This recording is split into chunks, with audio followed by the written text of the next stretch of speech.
Delicioso. What's up guys, welcome back to another video. As you could tell from the title, this one is all about the struggle of being a pro during COVID, during this lockdown. So hopefully you enjoy this video. If you do, please hit that like button, and if you haven't subscribed yet, please do so. I appreciate it and it helps the channel grow a lot. So let's get to it. So let's rewind and take it back to last season. So it was around February, late February, where I think we first started hearing about COVID and how it's spread in Italy, Spain, and throughout Europe. The UK and Iceland were getting some cases too. We played our last game of the season on the 13th of March. Played our last home game March 13th, and then shortly after that the season was cancelled. As throughout Europe, a lot of different leagues were starting to cancel or postpone because they didn't know how long this thing was going to last. So Iceland cancelled the league. That was our last game. No more games after that, and I went home shortly after. I know for a lot of the guys on that team, it was pretty disappointing. You know, it wasn't how we hoped the season would end. We were kind of ready and preparing for a deep playoff run. We were ready to head into the playoffs and start playing those games. We felt like we had a good chance at winning some basketball games in the playoffs, so everyone around the team was excited for that.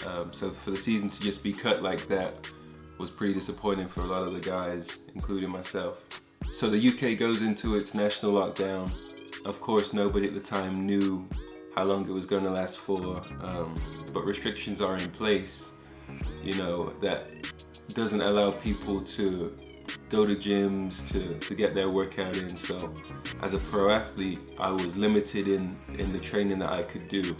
So like many others throughout the country and throughout the world, we were doing those home workouts, you know, just doing whatever we could. Myself, I was trying to keep my conditioning right, so I was running or cycling a few times each week. I would do those home workouts daily and just try to do different things, core exercises, ankle stability, different things like that, just to keep my body strengthened to a certain degree, or the best I could do at that time. A lot of hoopers in the UK, like, were not able to get on court at all. There was a lot of restrictions in place, so I didn't pick up a basketball indoors until mid-August, so just before I was ready to come back to Iceland. So that's 5 months going without really getting an on-court workout, which is crazy, unlike anything I've ever done before in the summer. The only other times I would pick up a basketball would be playing outdoors like others, you know, just on an outdoor court. A couple of the guys play 3-on-3, 4-on-4, run fives if we're lucky, if we had the numbers. So that was the only real time that I was able to play basketball the way I wanted to. So in previous summers where I've been in the States, I like to be on court twice a day or a few hours each day, and then I'd get a lift in each day and then do one form of conditioning, whether that's, you know, running, it could be sprints on the track, it could be swimming. So I do two or three workouts in a day, and that's what I like to do during the summer, just to feel like I'm really growing in my game and you know, making steps towards where I want to get to. So to go from kind of that, the previous summer, grinding every day like that, to just being limited to the things that we could do with the bodyweight exercises in the back garden, you know, it was a shock to the system and something that none of us could have predicted. When sports halls and gyms started to open up towards late July, I think it was, there was still things in place that didn't really allow it, and they wasn't confident in if they could allow me to get in and get a workout in. I called this one place that just opened up, kind of told them I just wanted to be by myself, just working out, getting a lot of shots up. I'd be the only person in the gym. And they said at that time they were only able to do, to offer badminton. What? Bro, what are you talking about, man? That was the only thing they were allowing, so But yeah, we went 5 months without, you know, really getting that workout in on court. So I figured my shot would be off, I guess be out of rhythm just from being off from that length of time. I was pleasantly surprised with how it was. It wasn't too bad. I wasn't missing as badly as I thought I was gonna be. So I was lucky in that sense. It could have been a lot worse. A season left for them to turn it around. So jump ahead to this current season. Our first game was on October 1st, and that has been our only game of the season. Since then, some cases started to jump up in Reykjavik and the surrounding areas, so they kind of put the season on pause.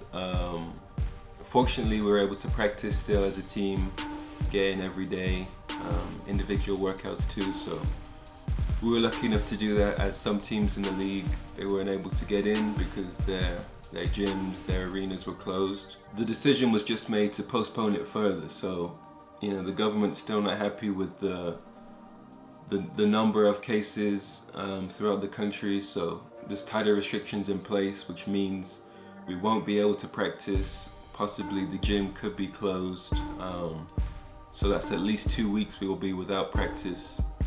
So you know, we're back to the home workouts and getting a run in if we can. So that's the latest right now here. No basketball games until December. No practice for a couple weeks. So yeah, I'll be doing what I can to stay in shape and trying to be productive in that time.